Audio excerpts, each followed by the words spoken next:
Hello there. Welcome to the Path to Better A1C podcast. I am your host, Jenny Pena. I am a national board certified health and wellness coach, diabetes prevention program lifestyle coach, and founder of Gen B Coaching, as well as the creator of the A1C Reset Protocol. That is my signature 12-week coaching program, especially designed for people that want to lower their A1C, balance their blood sugar, regain their energy, and ditch that brain fog that comes with a blood sugar imbalance. I am super excited about today's episode because I have a guest that is going to touch on an expertise that I have not addressed as much. And her name is Vanda, and I'm going to let her introduce herself, share a little bit about what she does and why she does what she does. You're going to be very excited about everything that she's going to share, especially if you're 30s, 40s, maybe the periods are irregular, maybe you're having fertility issues and you're also being diagnosed, you have PCOS. She's going to have a lot of great information for you. So, Vanda, it's all yours. Thank you so much for having me, Jenny. Yeah, my name is Vanda. I am a functional medicine nurse. I am the founder of Wellness with Vanda, creator of the Period Makeover Solution. And you hit on exactly kind of the women that I help in my practice women that are in their 30s, 40s, in that perimenopause stage sometimes, women that are struggling with their fertility. I came into this because of my own hormone journey, trying to rebalance things naturally, not wanting to be on birth control anymore. And those are the things that I am really passionate about because I feel like there is such a gap in women's healthcare education and knowledge and the support that women get. So thank you so much for having me. I am super excited and I feel like I would have been your ideal client because I had struggled with a PCOS and I did have fertility issues. Thankfully, I have a 7-year-old son. I had the painful periods and the irregular periods. So I'm curious to know if somebody's struggling with any of this, what would you suggest for them to look into and to start digging and making shifts to improve? Yeah. So there are so many different components when it comes to PCOS. There's, kind of now that there's been more research, we know there's almost different types of PCOS. Classically, people thought that they had to have the ovarian cysts in order to, be diagnosed with PCOS. And now that things have evolved, we kind of know more that PCOS is a metabolic issue at the root. So we've got people that have blood sugar and insulin issues. And then on the other side of the coin, there we have people that have cortisol, which is our stress hormone issues. And either one of those, or in some people, both and all three, if you're someone that has the cysts as well, can be driving that PCOS. So a lot of times I think people get kind of hung up on needing a formal PCOS diagnosis, but you really don't. If you are someone that is struggling with painful periods, PMS symptoms that are, taking over a week nearly of your life every month. If you have been trying to get pregnant for several, months and you're not having any luck and you notice that that cycle seems irregular or you're questioning whether you're ovulating or not, with or without a diagnosis of PCOS, it's time to kind of dig deeper into that and figure out, well, what is going on here and how can I better support my hormones just naturally, whether, I have a diagnosis or not. And I think everybody is looking for like a specific answer or a specific direction to go in. And some of the most powerful things that we can do are actually to focus on the basics and making sure that we have those locked in before we tackle any what I would consider to be more advanced strategies. And when I say the basics, I mean, what does our nutrition look like? Are we consuming enough? In the demographic of women that I work with, being in that late 20s, 30s, into early 40s, I see so many women that are actually under eating. And a lot of them are doing it unintentionally. It's not that they are purposefully dieting. Some of them are, but some of them are also just like in the midst of living a very busy, demanding life, whether that's work, kids, social life, all of it combined. And they haven't been really intentional with tracking calories, tracking macros, like seeing where they're at and if they're consuming enough. Are they drinking enough water? Are you getting enough sleep? Are you spending time outside away from all of these screens that we're all surrounded with all of the time? And then, a big piece for my clients that I think doesn't get talked about enough is the importance of minerals and the impact and connection there that we have between our minerals and our hormones. So really locking in on those pieces first helps before we get into what kind of supplement do we need? Do we need to consider medication? Mhm. I think it's also the diet mentality that a lot of people think that if I eat less and I don't need it, like it's good. You're depleting your body from a lot of different things. Your energy is suffering. A lot of my clients are executives, and sometimes they feel like, oh, I don't just don't have time for lunch or I don't have time for this. And they're thinking about productivity. You're not getting all the calories and the nutrients that you need. And also, your cortisol levels are being elevated because you're under high stress. Now you're incorporating different things that may impact your health at the long run. You may not see it immediately, but it does impact. Now, I know you mentioned minerals and I know you mentioned cortisol. Can you explain more about what are some of those minerals that may impact the regular periods? Because I mean, I personally have a couple of clients that they do have those irregular periods, and that is something that they're trying to balance. So I would love for you to share a little bit of that. Yeah, so I'll give a mineral explanation or mineral lesson first. When we talk about minerals, a lot of times we think of it going hand in hand with vitamins, and they are very similar, but our minerals are kind of a separate thing. It goes hand in hand with our electrolytes, if you're familiar with that, like things that we find in Gatorade and sports drinks. Our body cannot make minerals itself. We have to consume them in our diet and then supplementation to fill gaps if it's needed. But because of just the world we live in today, where we are under a lot of stress, and I don't just mean mental stress, we have physical stressors, we have environmental stressors with the toxins, that we are exposed to. Even if we're someone that is pretty health conscious and we're trying to avoid things, we drive down the road in our car and we're exposed to fumes. It's like we can't control it 100%. It's a big demand on our body. And all of those things that contribute to stress, that contribute to raising that cortisol level, because that's our stress hormone, work to deplete our minerals. Mhm. And we kind of reach this point, especially if you are a mom that has been through, maybe a pregnancy or a couple pregnancies, tap on breastfeeding if you choose to go that route. We have a big demand on our body to go, go, go, keep doing, doing, doing, serving, serving, serving. And when you don't realize that you need to be supplementing and supporting those minerals and really being cognizant of how much you're consuming and that you probably need to consume more, then you end up depleted and you don't have any idea.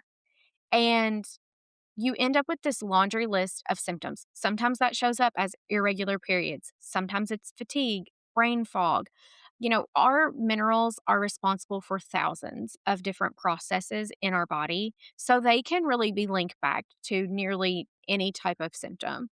Um, you're left with that. You might even go to your provider and be like, I have all of these symptoms. I feel like something's off. I feel like something's wrong. They're like, okay, well, let's get some blood work. Let's see what's going on. You go to the lab, you get your blood work. 2 days later, they call you back and you're like, everything on your blood work was good.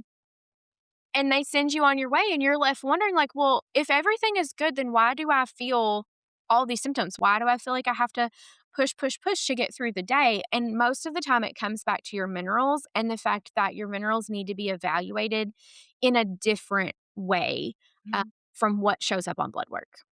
Okay. So, what would be some practical ways that you can be like, okay, I know that electrolytes, and I was actually talking about that in a different event that I was invited to talk about hydration. Water has been filtered so much to avoid things that you don't want to have lingering in your water, but now you're removing minerals from it.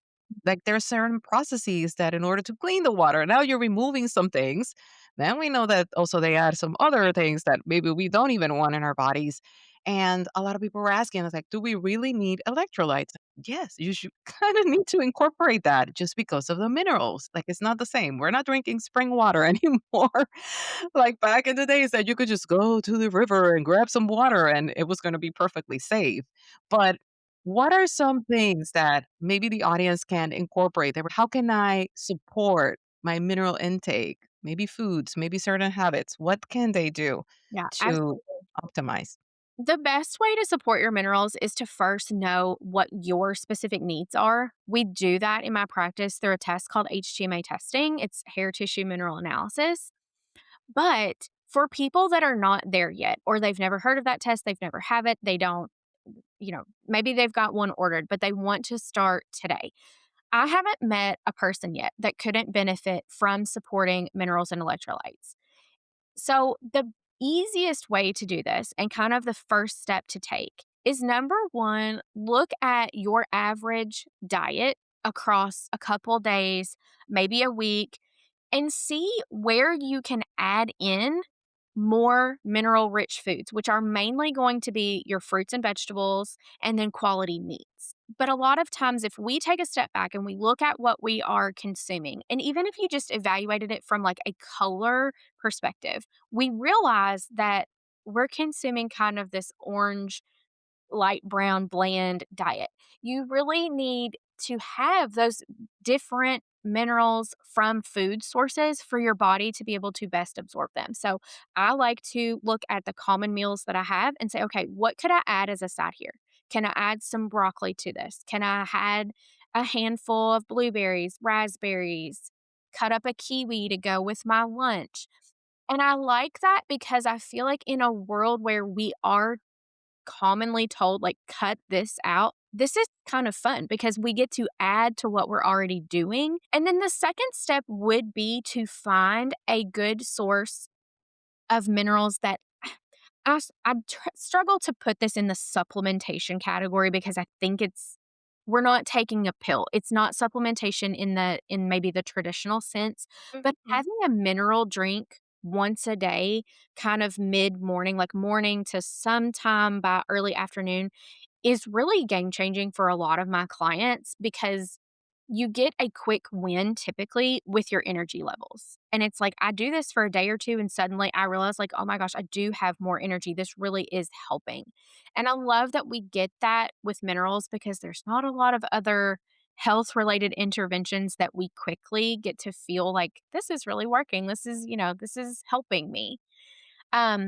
I mentioned Gatorade earlier in the episode, and I mentioned that because it's just a really well known electrolyte drink. It's not one that I would recommend. You want to look at the product you're consuming. You want to avoid something that has a lot of sugars or additives, dyes. I have a few brands that I really like that are pretty accessible. One that you can get almost anywhere now. It's not a perfect option, but it is a very accessible, affordable option is actually the Body Armor Light drink. You have to get the light. The regular one is packed with sugar, but if you get the light version, they've cut a lot of that sugar out. They're made with coconut water, which is a huge potassium source, which makes it great. And then personally, I like the powders, the pre-mixed powders that I can throw into my water, whether I'm on the go in the car or I'm here at home. Cure is a good brand that I think now you can get at like Target and Walgreens, tons of options of places to order online also. You Mhm. can get a lot of them on Amazon, like Redmond's Relight. Salt is actually, SALTT, one of my favorite brands recently. But you really just wanna look at one that has a good mix of some electrolytes without all the added junk. Be mindful of the added sugar because a lot of these things have added sugar. And I personally, I love Elementi. Could be a little on the pricey side, but the good thing is like the one pack you can like split it. You don't need to use the entire pack because it's so strong, and it's something that adds a little bit of flavor. And for my clients that sometimes struggle with hydration. I've had clients that are like, I just hate the taste of water. I don't want plain water. Or people that sadly they have been raised just drinking pop or soda, like however you call it, and they just don't drink any water. that's like a good transition. Besides your electrolytes, at least it has some sort of flavor. Like I recommend also infusing the water, like put some frozen berries in there. You can add a little pizzazz to it, and it's less boring if you consider plain water to be boring. I enjoy it, but not everybody shares that same sentiment. And that is definitely a good way. Also, another way that you could do is like the Redmond sea salt. Sometimes you're putting a little bit of sea salt and a little bit of lemon. If there's something that you want, like simple, you can also add that. But definitely adding minerals is really a good approach. I start my day every day now with a glass of water with a pinch of the Redmonds in there with some lemon juice every morning. I look forward to it.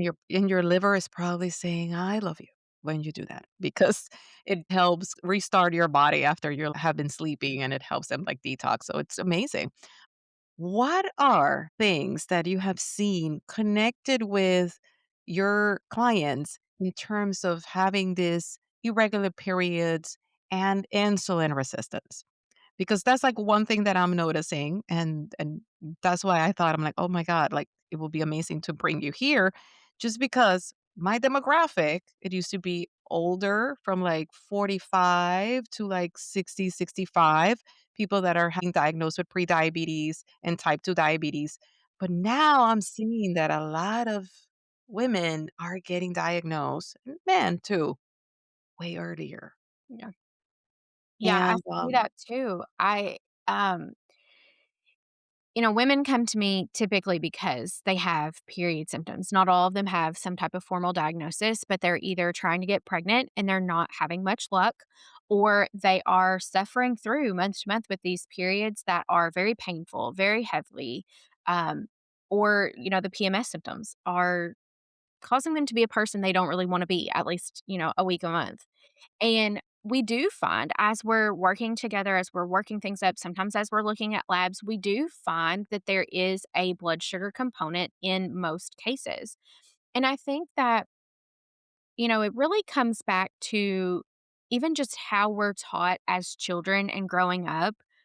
There's a missing piece there of how to put together a meal that really supports blood sugar overall. That's very important to sometimes we talk about having steady blood sugar, and I'm guilty of this too. I think people get this like visualization in their mind of like, my blood sugar should be the same all day long. And it's not really what we want. It is normal. Our body should, our blood sugar should raise when we consume food, drinks, nutrition. What we don't wanna see are these big spikes and then dramatic drops, sudden drops in the blood sugar. We want if you were looking at it on a graph, you wanna see these nice, almost like rolling hills, not Mhm. these big spiky mountains. And I work with my clients on how can we take what we are already doing, normal meals that we consume. If you think about your normal diet, you probably have a rotation of like 20 or so meals that you were consuming all the time. So we wanna look at those and be like, "Okay, is this balanced? If I looked at this on my plate, could I say, 'Yep, here's my protein, here's my fats, here's my carbs that include a good amount of fiber?'" Mhm. If it doesn't, we wanna see, like, what could I tweak here, add here to balance this out a little more? Because doing that over time, it's not gonna be a magical fix. It's not going to, the next day you went to your doctor, your hemoglobin A1C is not magically going to be improved. Unfortunately, I wish it worked that way, but it doesn't. No, it takes 3 months, people, and you need to be consistent, and it takes 3 months for it to even show in the lab, so Yeah. Yeah, but when you do that over time and you learn almost like these little hacks or tips to help balance out a meal. Like I have my clients do walks after meals Mhm, frequently, especially if they know it's a meal that is like maybe not the best balanced or it's a little higher carb than mhm. normal. Maybe they're at a birthday party and they've had cake and not, like that's not something we consume all the time. Go for a walk for 10 minutes. Go go to the bathroom and do 10 squats and help your body utilize all of that glucose that you have just consumed so that we're not having these spikes and dramatic drops. And that stuff helps a ton. And it with the age group, And like you said, we are seeing women, especially younger and younger, being told you're in the pre-diabetic range. Mhm. This is headed towards type 2 diabetes if we don't intervene.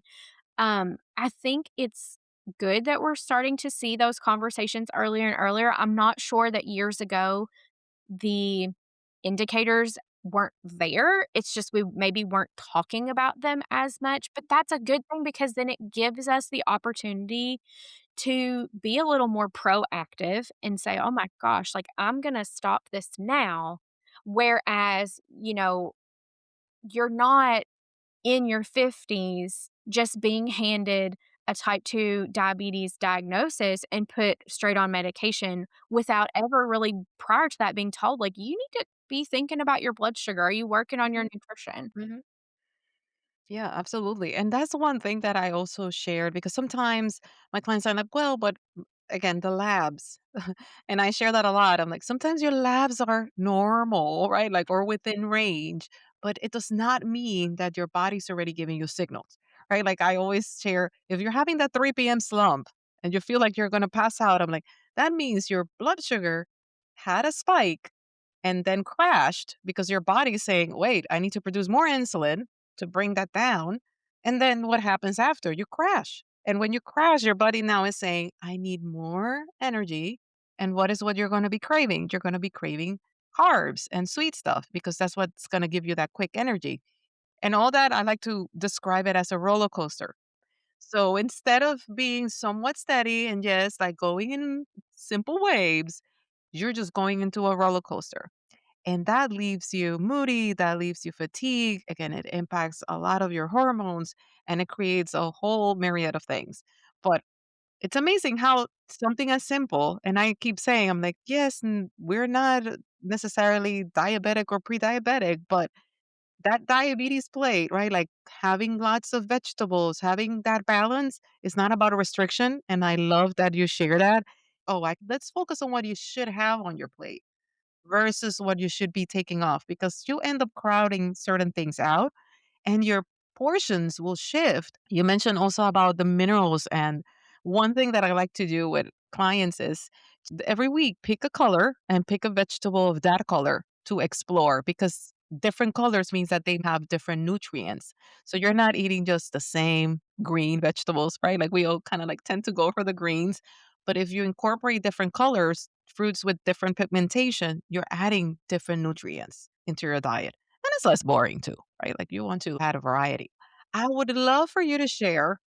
Maybe there is somebody out there that it's having irregular periods, that it's struggling with fertility, that they know that they're not feeling optimal. What are simple strategies that they can start doing right now as soon as the episode is over? Number 1 would be probably finding that mineral drink option for you. What you find a flavor that you like, find a brand that you like, and start consuming that once a day.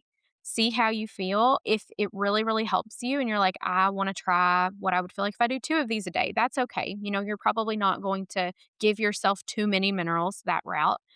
So that would definitely be my first suggestion. My other suggestion that, yes, you can kind of start right away, but also tracks over the whole month is to really get familiar with your cycle, learn what those menstrual cycle phases are, track that for yourself, and learn what is normal for you. A lot of times we are taught a 28-day cycle. There are very few women in the world that actually work off of a 28-day cycle. So if you think every month, my period's supposed to come at 28 days and it doesn't, you're like, oh, I'm just irregular. Well, actually, it might be that you have a 32-day cycle, a 35-day cycle. You have to kind of know what's normal for you in order to really determine, is this truly irregular or is it just this is what's normal for me? And having that data and that knowledge about your own body is so powerful, especially when you are looking at trying to conceive. I'm going to let you share where they can contact you, but I have a few random questions so that Sure. people get to know you. So, what is your morning routine? What do you like to do in the mornings? Okay, I have 4 kids. I have 4 kids that are still pretty young. They're 9 down to 1.5. So our mornings are pretty busy, but we get up. My husband and I get ready, then we tackle getting everyone else ready. And as we're doing that, I do have my water with the salt and lemon. I'm standing at the sink chugging that. Then I like to do tea. I'm not a big coffee person. I have it every once in a while, but I have a yerba mate tea that I usually drink. And then as the kids are getting out the door, I am starting my breakfast. And then from there, it just depends on, like, what my workday looks like, but those are kind of my staples in the mornings. I do my water, I do my tea, and then I make sure that I've got good breakfast. Okay. What is your snack of choice when you hit a 3 p.m. slump? And apple and peanut butter has always been my go-to. I love that one. If I'm being a little more conscious, I sprinkle some chia seeds on the peanut butter. What is your guilty pleasure?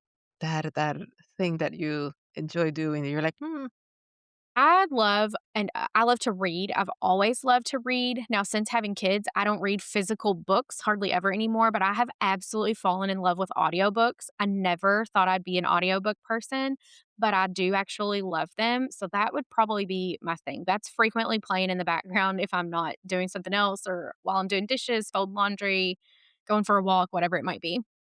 and what is one fun thing that you like to do with the family to relax and disconnect from our So busy. we live in Kentucky and we live on, I call it a farm. It's not we don't have any animals. So I really shouldn't call it a farm, but we live on 37.5 acres. So we have a lot of land and woods and things to explore. And as it's warming up, like it's supposed to be in the 80s, low 80s here today. And we love to just be outside. We have a little golf cart that we ride around the property. We watch for animals. My kids like to go pick berries when it's time for that. We just love to be outside. Now, can you please share how they can get in touch with you if anybody's like struggling again with like those irregular periods? Maybe you're having some fertility issues. Maybe you're suspecting you're seeing all the myriad of things and something resonated. Where can they find you? Yeah, so I have 2 things. We talked a lot today about minerals, and I also have a podcast. It's called the Hormone Health Class Podcast. There is a particular episode, episode number 88, where I go more in depth between that connection of the minerals and the hormones and how that influences things. And then we also talked a lot today about how to incorporate more minerals into your normal life. And I have a guide that I put together that talks through some of the same things we did here.